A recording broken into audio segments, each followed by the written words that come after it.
जय हिंद दोस्तों, स्वागत है आपका और एक नई वीडियो में और एक नए टॉपिक के साथ। तो चलिए दोस्तों, पहले वीडियो देखते हैं। खान सर का वीडियो है तो मतलब पूरी डिटेल्स में हमें जानकारी मिलने ही वाली है। तो वीडियो को दोस्तों लास्ट तक जरूर देखना, आशा करेंगे पसंद आएगा और पसंद आए तो लाइक और शेयर जरूर से कर दीजिएगा। और चैनल पर पहली बार है, सब्सक्राइब नहीं किया तो सब्सक्राइब जरूर से करिए। चलिए स्टार्ट करते कि पाकिस्तान इंडिया की मदद लेगा, पाकिस्तान इंडिया से मदद की अपील करेगा। Pakistan has learnt its lesson. We had 3 wars with India, 3.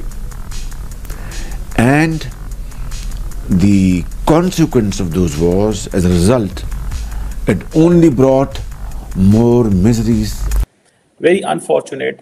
मैं समझता हूँ कि पाकिस्तान को थोड़ा प्रोएक्टिव इसमें इंगेज करने की ज़रूरत है। Let's see how it unfolds, but India at the moment has an edge over. और ये मामला क्या है? ये इशू ये है कि पाकिस्तान के 40 के करीब फिशरमैन लापता हो गए हैं। तो मिसिंग फिशरमैन को ढूंढने के लिए काफ़ी एफर्ट्स की गई और पाकिस्तान की मैरीटाइम सिक्योरिटी और नेवी की तरफ से ये कोशिश की गई, एफर्ट्स की गई, लेकिन अभी तक बड़ी तादाद फिशरमैन की ऐसी है जिनको नहीं बचाया जा सका और जो अभी तक मिसिंग भी हैं और जिनको ढूंढा भी नहीं जा सका। सबसे बड़ी बात यह बताना चाहता हूं कि मोदी साहब इस वक्त क्यों वायरल हैं। अमेरिका दुनिया की वाहिद सुपर पावर है, उनके वहां पे 3 शिप हैं और भारत के वहां पे 4 शिप हैं। इस वजह से मोदी साहब जो है वो इस वक्त पूरी दुनिया के ऊपर मरकज बन चुके हैं। और इस्लाम के नाम आप कहते बार बार, मैं वहां पढ़ता रहा हूं, हर किताब में मुझे पढ़ाया गया ये इस्लाम का किला है। इतना करप्ट किला है ये, जिसके दरवाजे कोई नहीं है। इतना करप्ट कंट्री है जो इस्लाम के नाम पर बना है। कभी सोचा है कि दुनिया क्या सोच रही होगी? आप बार बार हर आपका सियासतदान कहता है पाकिस्तान का मतलब क्या, ला इलाहा इल्लल्लाह। अगर इंडिया अपने आप को नेट सिक्योरिटी प्रोवाइडर कहता है तो वो बेशक पाकिस्तान उसको कहता है ये सो कॉल्ड है, लेकिन somehow they get in the reason.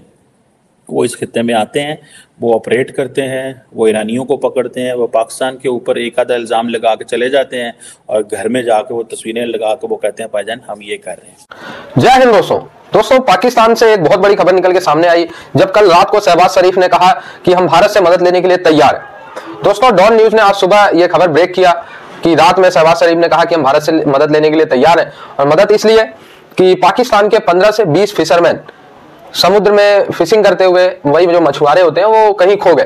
Pakistani navy ने पूरा सर्च ऑपरेशन कर लिया, पता नहीं किया या नहीं किया, लेकिन वो कह रहे हैं कि हमें नहीं मिल रहे।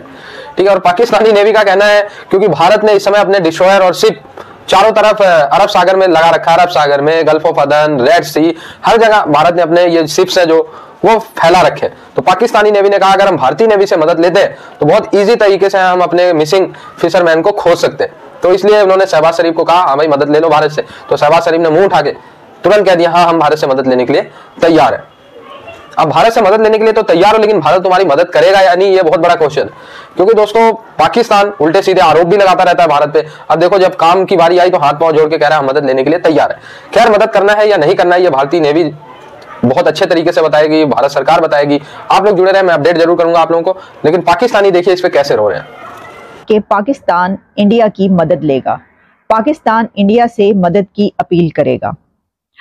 डॉन ने ये पब्लिश किया है कि पाकिस्तान के प्राइम मिनिस्टर अब इंडिया से मदद के लिए कहेंगे कि आप हमारी मदद करें इस सिलसिले में, इस इशू में। वो इशू क्या है वो आपके सामने रखते हैं।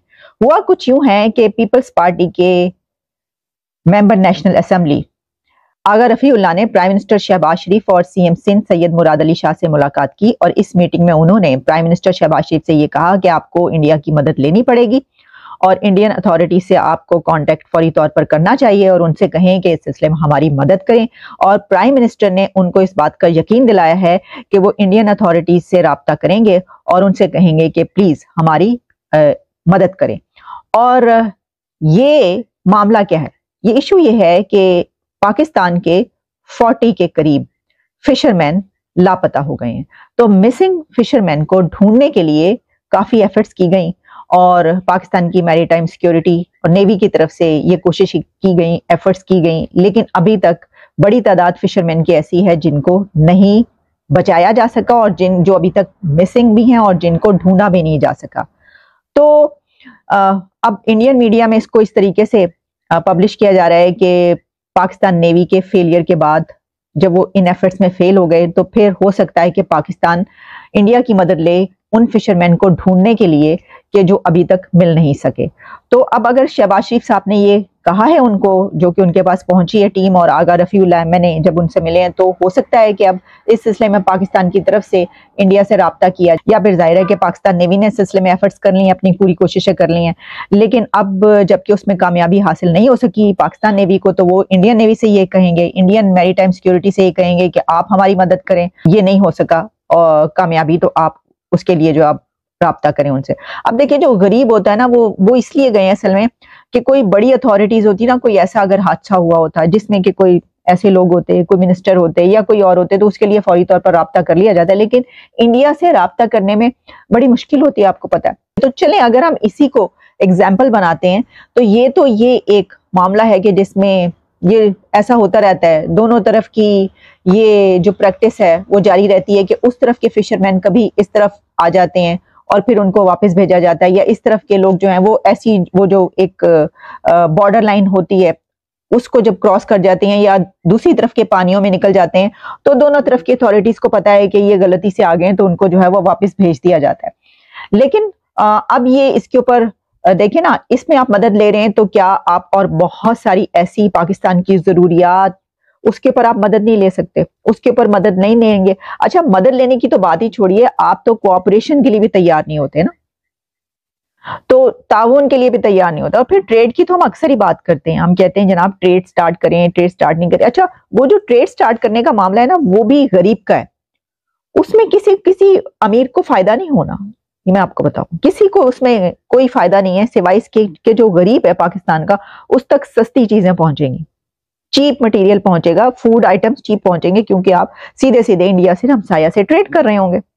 लेकिन जो बड़े हैं, बड़ी अथॉरिटीज है, जिनका ये मसला नहीं, जिनका ये इशू नहीं है कि जब वो मार्केट जाते हैं, जब वो बाजार जाते हैं और वो वेजिटेबल्स खरीदते हैं, वो प्याज खरीदते हैं और प्याज कितने रुपए किलो मिल रहा है, उनको इस चीज से गर्ज नहीं होती।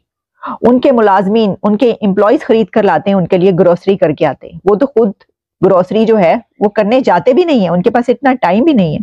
ये उनका मसला नहीं है, क्योंकि उनके पास पैसा है, उन्हें पता है कि प्याज जो है वो 1000 रुपए किलो मिल रहा होगा, तो वो तब भी वो खरीद लेंगे।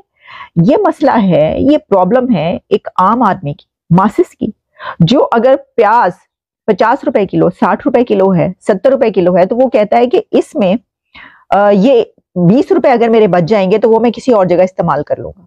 देखे ना क्या हालात है, इन्फ्लेशन इस वक्त कहां पर जा रही है। और मैं देख रही थी कि रमजान, जैसा कि हमेशा होता है, भाई वाह मुसलमान, क्या बात है, सल्यूट है मुसलमानों को, भाई कैसे कमाल के हैं कि जैसे ही रमजान आता है, रोजे शुरू होते हैं, तो महंगाई आसमानों से बातें करने लगती है। यानी पहले रोजे से पहले जब आप खरीदारी करने जाते हैं वहां पर पाकिस्तान में, तो आपको पता होता है कि हर चीज की कीमत ज्यादा होगी, और ऐसे ही होता है, फ्रूट से लेकर वेजिटेबल्स तक, अनाज तक, गेहूं तक, जो खाने पीने की चीजें हैं, क्योंकि दुकानदारों को पता है, उन मुसलमानों को पता है कि जो वो बेच रहे हैं कि ये तो लेने ही लेना पाए। इनका तो मसला ये है कि ये तो कोई अब है ही नहीं इसके अलावा चारा, के गरीब ने भी रोजा रखना है अगर, तो उसने जो है वो अपनी सहरी जिस चीज से करनी है, तो आटा तो लेगा ही लेगा, तो आटे की कीमत ज्यादा, जो चीज वेजिटेबल्स, सब्जी खा लेगा, दाल खा लेगा, खैर अब तो दाल और सब्जी भी कितनी महंगी है, तो दालों की कीमतें ज्यादा, वो कोई एक फ्रूट तो चाहिए ही होगा,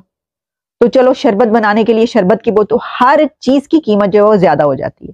तो इसीलिए मैंने सल्यूट किया मुसलमानों को, पाकिस्तान के मुसलमानों, भाई क्या बात है, जिस तरीके से आप वेलकम करते हैं रमजान को, अपनी कीमतें बढ़ा के, ताकि लोग जो है वो खरीद ही ना सके और भूखे पानी से जो है वो रोजा रखे भी और खोले भी, तो ये तो क्या बात है। देखिए, इसको कहते हैं ना दुनिया में सबसे अच्छी कौम जो है वो, तो देखिए आप कितनी अच्छी, आपकी अच्छाई तो नजर आती है रमजान से एक दिन पहले, सर सही मानों में अच्छाई नजर आती है आपकी। तो दोस्तों, इन पाकिस्तानियों का तो ड्रामा नहीं चलेगा, जितना इस्लाम करते हैं उतना इस्लाम की बेइज्जती करते हैं। आप लोग ये बताइए कि क्या भारत सरकार को या भारतीय नेवी को पाकिस्तान के जो मिसिंग फिशरमैन है उनको बचाने के लिए मदद करनी चाहिए या नहीं करनी चाहिए? अब दोस्तों, अगर मैं बताऊं तो मानवीय आधारों पे की भी जानी चाहिए। सही बात है कि भारत के जो डिस्ट्रॉयर्स हैं, जो शिप्स हैं, इस समय बहुत सारे, हर रीजन में आप लोग देखोगे तो भारत के डिस्ट्रॉयर शिप्स लगे हुए हैं, कहीं INS कोलकाता, कहीं INS अरिहंत, मतलब तमाम, शायद नाम में गलती हो जाए लेकिन बहुत सारे भारत के डिस्ट्रॉयर्स खड़े हुए हैं। अगर भारत चाहे तो भाई हेल्प इनकी बहुत अच्छी खासी कर सकता है और इजीली जो 14 मिसिंग पर्सन हैं उनको खोज भी सकता है। हाँ, बशर्ते अगर वो 14 किसी और देश में भाग गए हो, क्योंकि डंकियां भी मार लेते पाकिस्तानी, जैसे यहाँ से यूरोप भागने के लिए जहाज से निकल गए, तो उसमें कोई मदद नहीं हो पाएगी। लेकिन हाँ, अगर सच में मिसिंग है, कहीं पे फंसे हुए हैं, तो जरूर भारतीय नेवी मदद कर सकती है। लेकिन हाँ भाई वो देखना पड़ेगा, अगर पाकिस्तान ने हमारी हेल्प की है तो ही हमें हेल्प करनी चाहिए। अगर ऐसी सिचुएशन में कभी कभार ये भी खबर आती है कि हमारे मछुआरों को, हमारे फिशरमैन को पाकिस्तानी आर्मी बेवजह गिरफ्तार कर लेते हैं, छोड़ते भी नहीं है। ठीक है, गलती क्या होती है, हम गलती से पाकिस्तानी सी इलाके में चले जाते हैं हमारे फिशरमैन। तो भारत सरकार को देखना चाहिए। और खैर जो भारतीय नेवी है, भारत सरकार है, वो मेरे से आपसे ज्यादा ही समझदार होगी, तो वो सही डिसीजन लेंगे जो भी होगा। लेकिन आप इनकी जहालियत देखिए, आप लोग जैसे इनका काम आता है हाथ पांव पकड़ लेते हैं, मतलब ये बाप बना। थैंक यू दोस्तों, वीडियो को यहाँ तक देख। बाकी हमें तो बहुत पसंद आया वीडियो, आपको कैसी लगी ये कमेंट में लिखकर आप जरूर बताएगा। फिलहाल दोस्तों आपसे विदाई ले रहे हैं, लेकिन मिलते हैं और एक नई वीडियो में आपके साथ। टिल देन, जय हिंद, जय भारत।